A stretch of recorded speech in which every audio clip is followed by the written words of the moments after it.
Bonjour, je suis Sylvie Evarts. J'ai quitté la France insoumise pour laquelle j'avais été candidate aux législatives en mars dernier et j'ai rejoint l'UPR. À la demande du président, j'ai porté la candidature de l'UPR aux élections européennes de 2019, à la suite de quoi il m'a été proposé de reprendre la délégation de l'Aisne, ce que j'ai accepté avec joie et avec fierté. Monsieur le Président, lorsque j'ai appris par le Figaro les faits qui vous étaient imputés, j'ai d'abord cru à une blague. J'ai pensé que vous alliez résoudre par le dialogue cette crisounette, ou au pire, porter plainte contre l'Ahuri qui vous accusait de façon aussi burlesque. Je vous ai apporté mon soutien par un mail, auquel j'ai joint un enregistrement de l'air de la calomnie du barbier de Séville, histoire de vous réconforter. Mais, contrairement à ce que j'imaginais, il n'y a eu ni dialogue, ni plainte.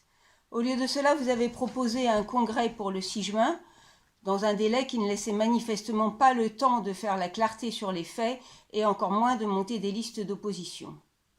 J'avoue que j'ai également été choquée par la façon dont vous avez traité des compagnons de longue date qui vous accompagnaient parfois depuis des années. Alors, j'ai décidé de chercher un peu plus d'éléments sur cette affaire et de connaître mieux l'histoire de l'UPR dans sa globalité. J'ai appelé des militants, certains cadres qui avaient quitté le parti. J'ai obtenu des témoignages circonstanciés, convergents, qui ne laissaient pas de place à la fabulation. J'ai appris notamment qu'il y avait déjà eu une histoire de cette sorte avec un autre collaborateur qui avait essayé de traiter l'affaire en interne sans succès. Enfin, j'ai pu voir des documents qui ont fuité et j'ai dû me rendre à l'évidence. Vous aviez un comportement inapproprié pour le moins dans un cadre professionnel et qui pouvait nuire gravement à votre réputation de bon père de famille qu'ont de vous les adhérents et les électeurs. Dès lors, comment envisager sereinement une participation aux élections présidentielles à venir, sachant que vos adversaires politiques peuvent à tout moment utiliser ces documents contre vous et ruiner ainsi votre travail et ceux de tous les militants qui sont avec vous. Sachant cela, et en dehors de toute plainte au pénal, je pense que le BN est entièrement légitime à vous demander des informations sur vos relations privées avec vos collaborateurs, tout autant que sur la gestion du parti et certains aspects de votre management. Une majorité des cadres soutient cette demande d'explication. Ce ne sont pas des putschistes, Monsieur le Président. Leur démarche est dictée par la rectitude. J'attends aujourd'hui que vous répondiez à toutes les questions qui vous sont posées. Je souhaite qu'il y ait à l'issue de la réunion avec le BN un compte-rendu détaillé qui soit validé par les deux parties. J'espère que le Conseil national sera réuni physiquement, de façon à ce que toutes les questions soient posées et que la date du congrès soit fixée d'un commun accord. Aux militants et aux adhérents, je voudrais dire que leur honnêteté les honore, que leur fidélité est normale et que leur trouble est légitime. Cependant, l'UPR, ce n'est pas uniquement son président, c'est chacun de ses adhérents. Chacun a le droit et le devoir d'exiger que la transparence sur les faits soit faite avant tout appel au vote. Parce que l'honnêteté, c'est non seulement l'ADN de l'UPR, mais c'est l'essence même de la démocratie. Alors vive la démocratie, vive la France et vive l'UPR. Clément Dumont, adhérent de l'UPR depuis 2012, délégué départemental de l'UPR Eure-et-Loir depuis février 2016 et également ancien directeur de campagne pour les régionales en région centre en 2015 et ancien candidat aux législatives. J'ai beaucoup donné d'argent et de temps pour l'UPR, pour la cause, pour le Frexit et je n'ai aucune gloire à en tirer puisqu'on est nombreux à l'UPR, autant au niveau des cadres que des membres et des adhérents à l'avoir fait. Donc voilà, je tiens juste à le dire que comme beaucoup d'entre vous, je l'ai fait en mon âme et conscience.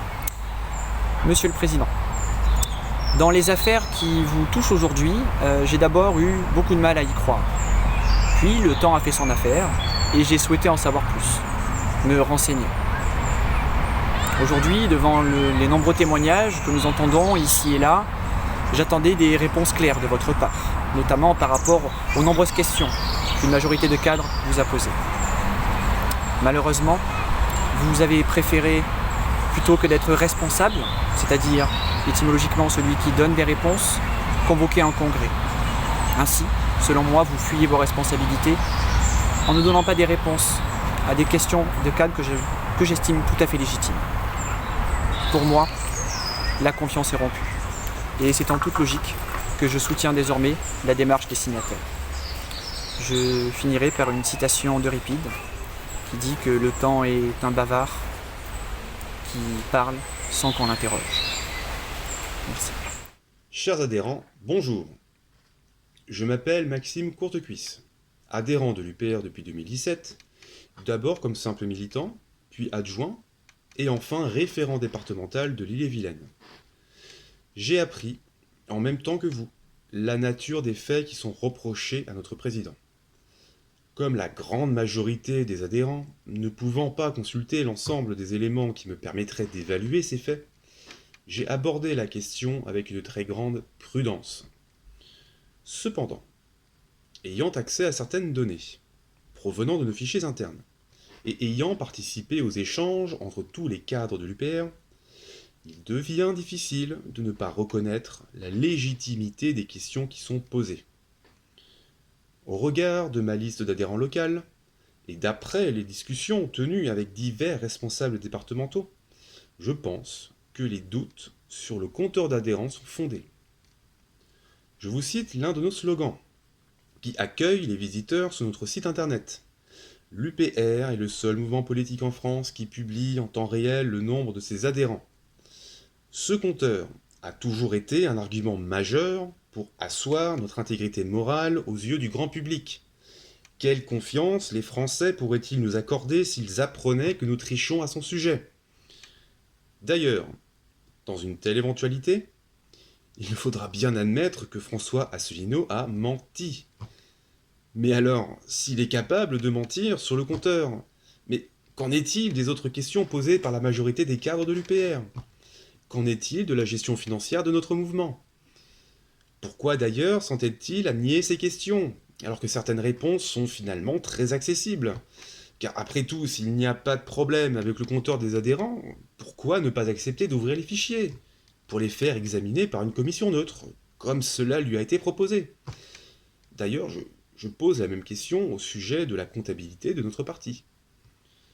Notre président, dans une allocution récente, nous a tous invités à prendre nos responsabilités. Considérant l'accumulation de questions, qui aujourd'hui ne reçoivent pour seule réponse que le silence, constatant le curieux empressement manifesté quant à l'organisation du prochain congrès, dont personne ne nie la nécessité, mais pour laquelle l'écrasante majorité des cadres réclament des conditions décentes, équitables et démocratiques, face enfin à la légèreté avec laquelle notre président traite aujourd'hui nos statuts, lui qui d'ordinaire se prétend si respectueux du droit. En ce qui me concerne, ma décision est prise.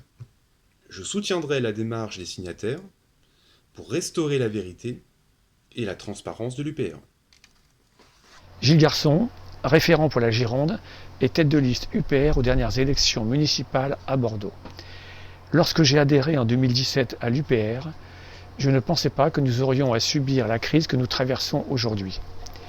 Si je m'adresse à vous, c'est pour vous proposer un avenir à notre mouvement afin de continuer à porter nos idées. Vous aurez bientôt à faire un choix décisif. Soit vous déciderez de refermer le livre sur ce dernier chapitre pathétique, soit nous écrirons ensemble un nouveau chapitre. Comme l'immense majorité des cadres du mouvement, j'ai décidé de soutenir la démarche des signataires du Bureau national et j'invite tous les adhérents à nous rejoindre et à accompagner ce nouvel élan pour la transparence et la vérité, pour une démocratie participative et ouverte. Vous trouverez toutes les informations sur le site dont le lien s'affiche ci-dessous, www.signataires.frexit.org. Merci pour votre aide.